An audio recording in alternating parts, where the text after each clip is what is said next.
ए दादा बताई मैं हर ना चुनौती देले धैले बाबे चैनी बनावा तनी खैनी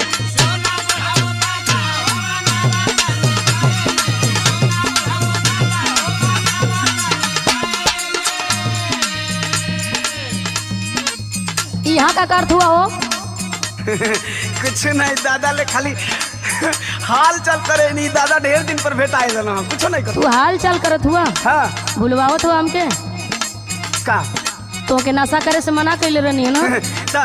ए दादा सुना ए सुना फला ना वो इन नशा ना करो ना खाली हमरे हाल चल कर ना तू चुप रहा बुढ़ऊ, बोला मत। अब तू हम हूँ के डटबू अरे सुना पहले इनकर हाल सुना। सुना बिगाड़ लिखले दासा करही में नशा हो